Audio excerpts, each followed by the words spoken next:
ಈ ಅತ್ಯಂತ ಸುಂದರವಾದ, ಅತ್ಯಂತ ಸುಸಜ್ಜಿತವಾದಂತಹ ಮತ್ತು ಅತ್ಯಂತ ಉತ್ತಮ ಗುಣಮಟ್ಟದ ಈ ಶಾಲಾ ಕಟ್ಟಡವನ್ನು ಶ್ರೀಮತಿ ಹಾಗೂ ಶ್ರೀ ದಯಾನಂದ ಪೈ ಮತ್ತು ಅವರ ಕುಟುಂಬದವರು ನಮ್ಮ ಸರ್ಕಾರಿ ಶಾಲೆಯ ಮಕ್ಕಳಿಗಾಗಿ ನಿರ್ಮಾಣ ಮಾಡಿಕೊಟ್ಟು ಅದರ ಉದ್ಘಾಟನೆ ಕಾರ್ಯಕ್ರಮವನ್ನು ಇವತ್ತು ನಾವು ಹಮ್ಮಿಕೊಂಡಿದ್ದೇವೆ.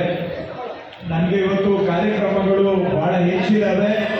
ಆದರೂ ಕೂಡ ಈ ಕಾರ್ಯಕ್ರಮಕ್ಕೆ ಬಂದ ಉದ್ದೇಶ ಏನು ಅಂದರೆ, ನಮ್ಮ ಸರ್ಕಾರಿ ಶಾಲೆಗೆ ಅವರ ಸ್ವಂತ ಪರಿಶ್ರಮದಿಂದ ಸಂಪಾದನೆ ಮಾಡಿದಂತಹ ಸಂಪನ್ಮೂಲವನ್ನು ಸರ್ಕಾರಿ ಶಾಲೆಗೆ ಕೊಟ್ಟು ನಮ್ಮ ಸರ್ಕಾರಿ ಶಾಲೆಯಲ್ಲಿ ಓದ್ತಕ್ಕಂಥ ಮಕ್ಕಳು ಯಾರಿದ್ದಾರೆ ಅವರಿಗೆ ಖಾಸಗಿ ಶಾಲೆ ಪ್ರೈವೇಟ್ ಸ್ಕೂಲಲ್ಲಿ ಯಾವ ಥರ ಇನ್ಫ್ರಾಸ್ಟ್ರಕ್ಚರ್ ಇರುತ್ತೆ ಅದಕ್ಕಿಂತ ಒಳ್ಳೆ ಇನ್ಫ್ರಾಸ್ಟ್ರಕ್ಚರನ್ನು ನಮ್ಮ ಸರ್ಕಾರಿ ಶಾಲೆಗೆ ಮಾಡಿಕೊಡ್ಬೇಕು ಅಂತೇಳಿ ಒಂದು ಉದಾರ ಮನಸ್ಸಿನಿಂದ, ಹೃದಯ ಶ್ರೀಮಂತಿಕೆಯಿಂದ ಇವತ್ತು ಶ್ರೀಮತಿ ಮತ್ತು ಶ್ರೀ ದಯಾನಂದ ಪೈರವರು ಮತ್ತು ಅವರ ಕುಟುಂಬದವರು ಅತ್ಯಂತ ಸುಂದರವಾದಂಥ, ಯಾರೇ ಆದರೂ ಕೂಡ ಇಲ್ಲಿ ಹಾದು ಹೋಗುವಂಥವರು ಒಮ್ಮೆ ತಿರುಗಿ ನೋಡಬೇಕು, ಆ ರೀತಿಯಾದಂಥ ನಮ್ಮ ಶಾಲಾ ಕಟ್ಟಡವನ್ನು ಸಮಗ್ರವಾಗಿ ಅಭಿವೃದ್ಧಿ ಮಾಡಿಕೊಟ್ಟಿದ್ದಾರೆ.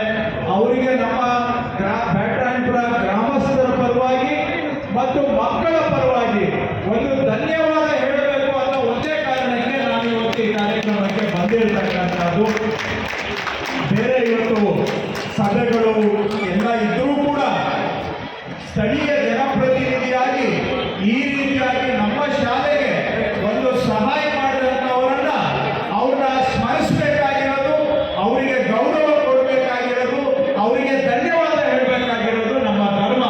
ಹಾಗಾಗಿ ಇವತ್ತು ಅವರಿಗೆ, ಅವರ ಇಡೀ ಕುಟುಂಬಕ್ಕೆ ಧನ್ಯವಾದ ಹೇಳಬೇಕು ಅನ್ನೋ ಕಾರಣಕ್ಕಾಗಿ ನಾನು ಇವತ್ತು ಇಲ್ಲಿ ಬಂದಿದ್ದೇನೆ.